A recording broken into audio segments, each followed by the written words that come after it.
हमारा आज का टॉपिक है व्यक्तिगत व अन्य कारक यानी कि personal and other factors. Situational factors हमने पहले ही डिस्कस कर लिए थे।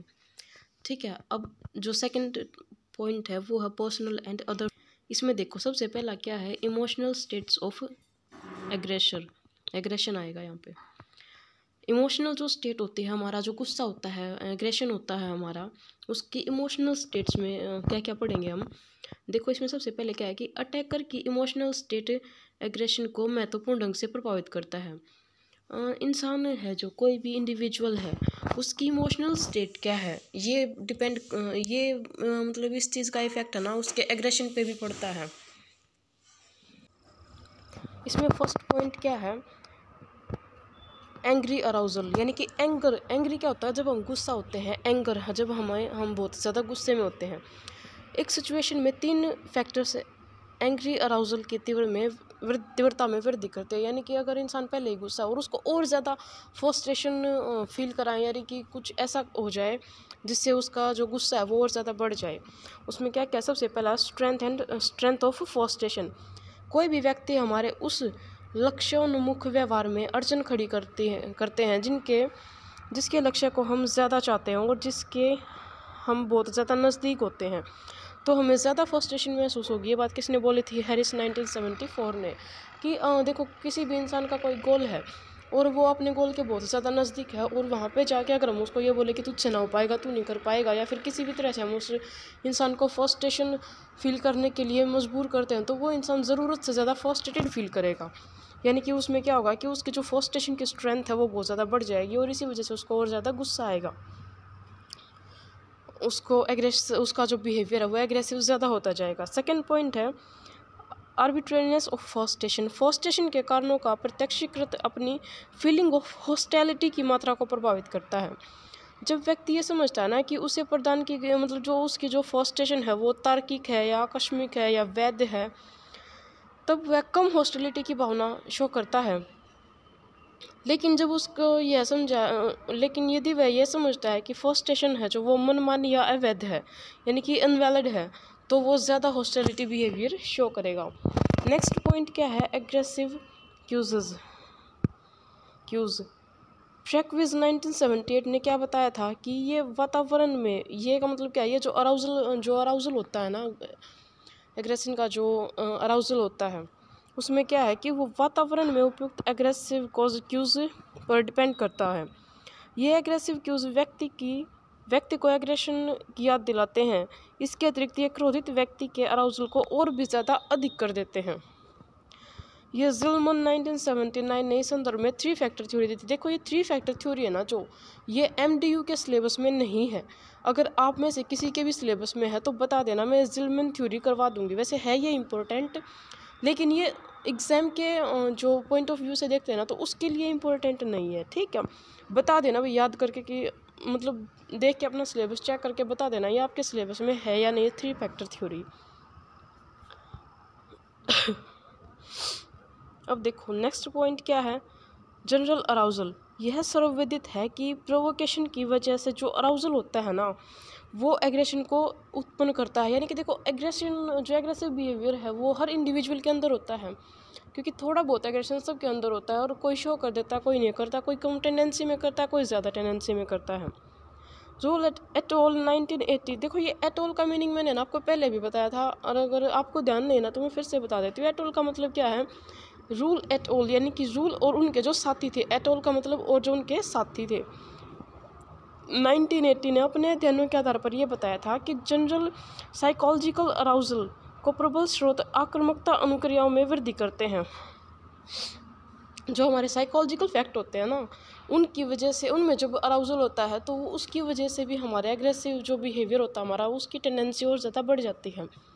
अनेक मनोवैज्ञानिकों ने व्यायाम, उच्च शोर, प्रतिस्पर्धा होता है, कंपटीशन, उत्तेजनकारी औषधियाँ जो हम मेडिसिन लेते हैं, और एक्साइटमेंट वाला या फिर एक्साइटमेंट ठीक है, उस लेवल का जब हम म्यूज़िक सुनते हैं। यानी कि देखो कई बार होता है कि हम सॉन्ग सुनते हैं तो कुछ तो ऐसा होता है जिसमें मार धाड़ होती है, जैसे कईयों में शराब पीना हो गया, कई रोमांटिक मतलब काफ़ी टाइप के सॉन्ग होते हैं। वो बंदे की चॉइस पर डिपेंड करता है कि वो क्या चूज़ करता है, उसको क्या पसंद है।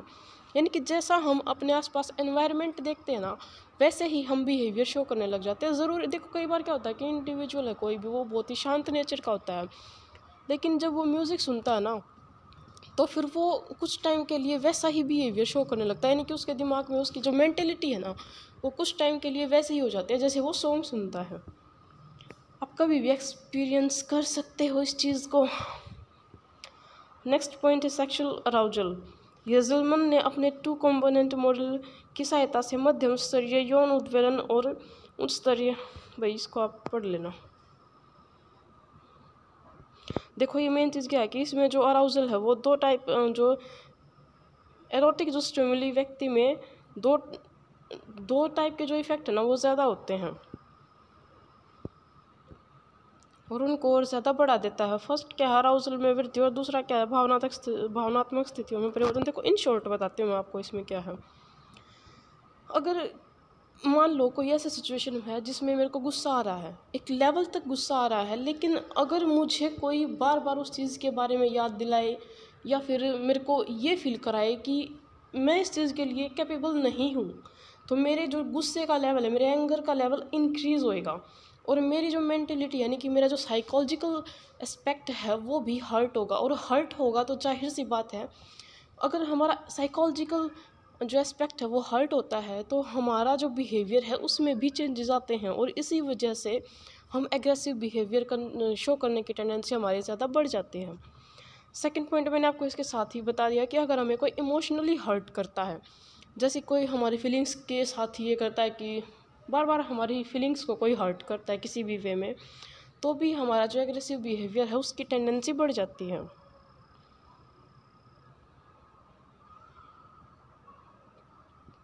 अदर फॉर्म्स में हम क्या पढ़ेंगे। सनस्टॉर्म 1978 ने अपने अध्ययन में पाया कि क्राउडिंग व्यक्ति में नेगेटिव फीलिंग और एग्रेशन को बढ़ाती है। उन्होंने बताया क्राउड होता है भीड़ भाड़ जहाँ पे होती है, क्राउड होता है भीड़।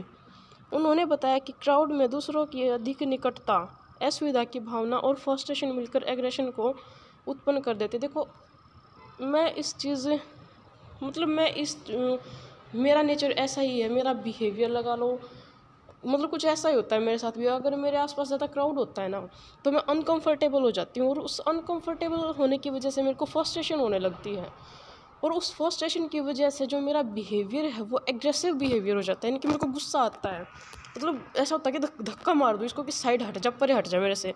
मतलब कोई ये होता है कि भीड़ भाड़ वाले इलाके में ना मेरे को फ्रस्ट्रेशन फील होने लग जाती है।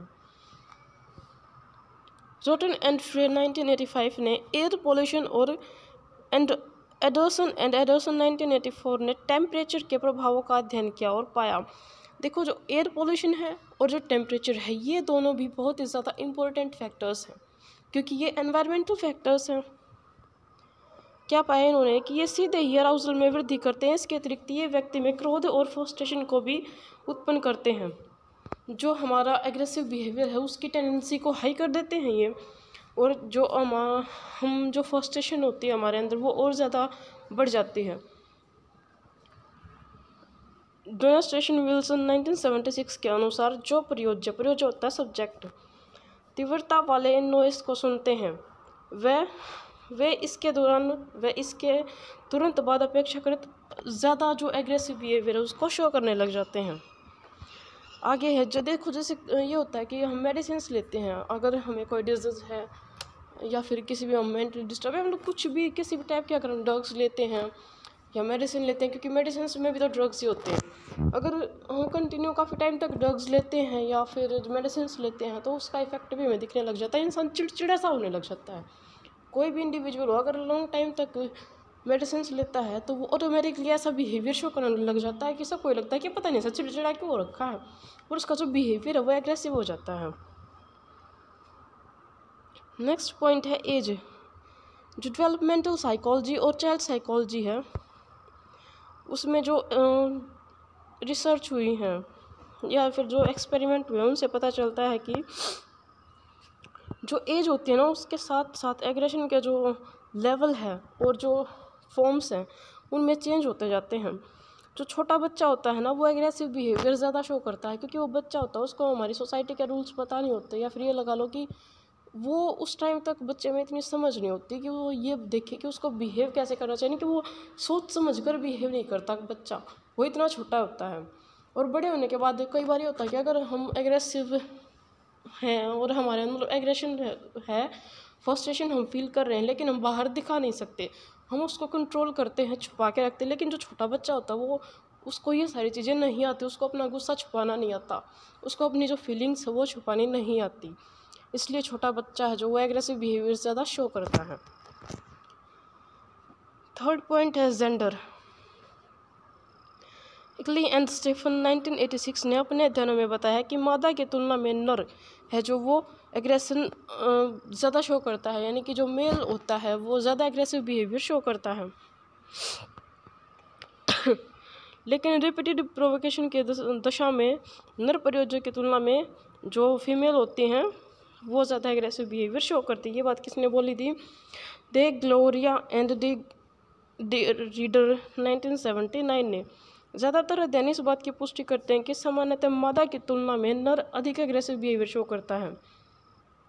कुछ साइकोलॉजिस्ट ने इस अंतर के आधार को स्पष्ट करने का प्रयास किया। फर्स्ट पॉइंट क्या है?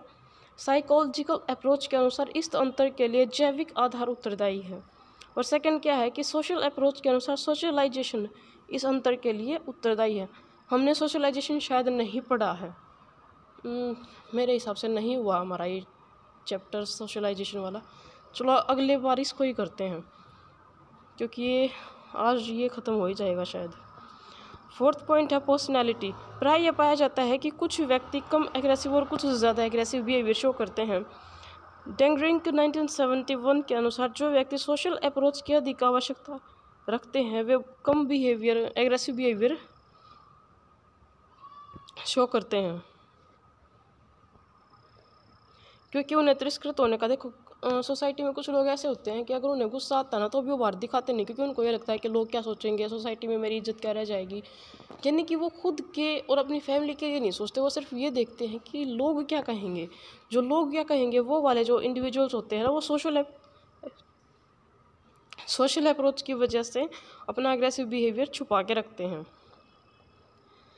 मैकार्की एट अल 1962 एंड 1971 ने पर्सनैलिटी को दो टाइपों में बांटा है।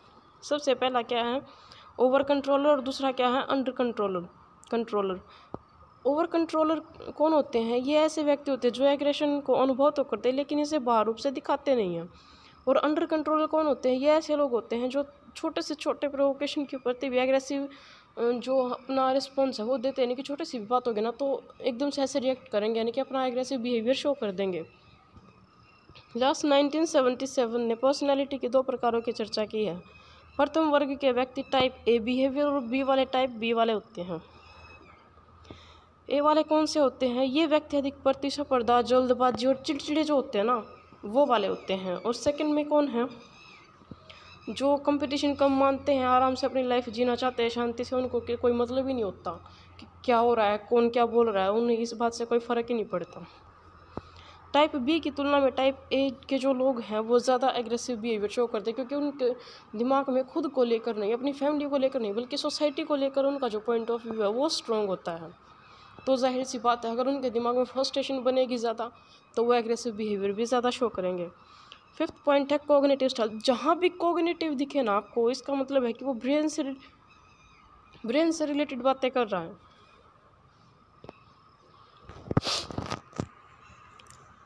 बुमेस्टर एट अल 1991 ने यह बताया कि कुछ व्यक्तियों में यह प्रवृत्ति पाई जाती है कि वे दूसरे की क्रियाओं में शत्रु भाव मंशा की प्रत्यक्षीकृत करते हैं, यानी कि दुश्मनी वाला जो होता है ना उसको, चाहे दूसरा व्यक्ति ऐसी नियत बिल्कुल भी ना रखता हो, उन्हें इस बात से मतलब नहीं, तो उनके दिमाग में ये होता है कि ये मेरे से नफरत करता है, मेरे को मारना चाहता है, मतलब उनके दिमाग में ऐसी ऐसी बातें चल रही होती है, बल्कि चाहे ना सामने वाला ऐसा कुछ भी ना चाहता हो, उनको इस बात से कोई मतलब नहीं होता, मतलब वो अलग ही लेवल पे रहते हैं, रियलिटी से उनका दूर दूर तक कोई कनेक्शन ही नहीं होता।